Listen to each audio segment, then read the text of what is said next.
You know that one cabinet you avoid opening because something might fall out or stare back? That's where my journey began. One cabinet, a lot of emotions, and somehow I ended up here with a system, a decluttering journal, and a whole new mindset. Today I want to share the 3 biggest insights from my first year of decluttering. They'll not only motivate you to start, but also help you move through the most complicated categories of stuff. Stick around till the end. The last insight is the most unexpected and probably the one you need most. In my very first video, I defined the 3 pillars of decluttering. Get rid of what you don't need, organizing what's left, and creating habits to prevent future clutter. Over this past year, I worked on all 3. I decluttered our kitchen cabinet, entryway, home office, my wardrobe, the kids' clothes, the veranda, and I've started transforming the living room with many more projects ahead. And by the way, I have a regular job, kids, and a life, so I declutter when I can, in small, realistic chunks. I started like someone in a movie montage, dramatic music, sleeves rolled up, full of energy, but halfway through sorting out clothes that don't fit and toy dinosaurs missing limbs, I realized this isn't a sprint. It's something else entirely. So insight number 1, decluttering is a marathon. And like in any marathon, the skill isn't in going fast.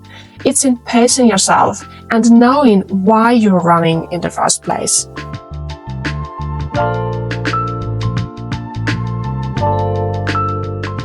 It really helped me to visualize not just what I wanted my home to look like after decluttering, but the version of me who lives in that space. What kind of person lives in a peaceful, uncluttered home? What do I value? How do I spend my time? What are my habits? Once you have that picture in your mind, it's much easier to figure out what habits you need to build to support it. That image helps guide not just what you keep, but who you become. Take your time and plan your energy to get there. For example, if the person you want to be isn't constantly cleaning, maybe it's time to own fewer things. If you avoid cardio like spoilers, do you really need a treadmill that's not a co-track? Insight number 2. Think in small, doable projects. Declutter works best when you treat it as a series of small projects. A project can be a category like clothes, papers, or toys, or it can be a functional space like the fridge, one kitchen drawer, or your desk shelf. For each project, I follow the same process. Sort everything into 3 piles: things you don't need, things you do need, and the tricky ones, things you are not sure about. The don't need pile is quite easy. We can donate, sell, recycle, or toss the stuff. The need items get a proper home. If they don't have one, you create it. But the not sure pile, that's where most people get stuck. So, insight number 3. Emotional resistance is real. The not sure pile is where the real work begins.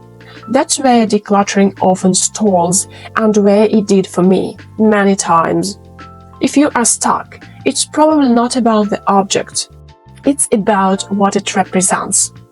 The reason we hesitate is because those items are emotionally loaded. They may represent a dream we haven't let go of, or a version of ourselves we are not ready to release.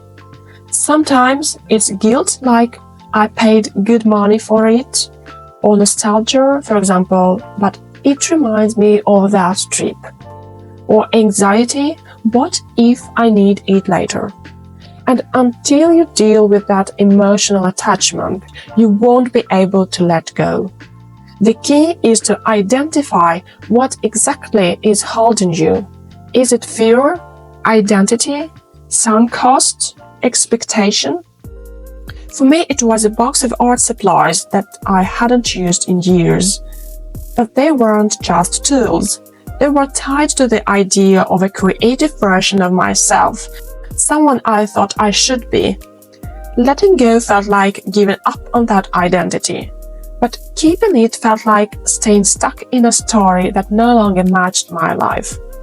And that's the moment I realized to move forward, I needed to untangle the emotional ties. Sometimes that means asking, what part of me is holding on and why? Is it fear, guilt, hope, regret? Once you know the reason, you can choose how to let go, kindly and consciously. Once I realized that, I thanked that part of me and let it go. So, if you are stuck in the nurture zone, you are not alone. I'd love to share some practical tools I've developed for working through emotional attachment. If that's something you'd like to see, let me know in the comments. And tell me, what's the hardest category for you to declutter? Let's talk about it here in the Decluttering Journal. Thank you for watching. See you in the next video, and happy uncluttering!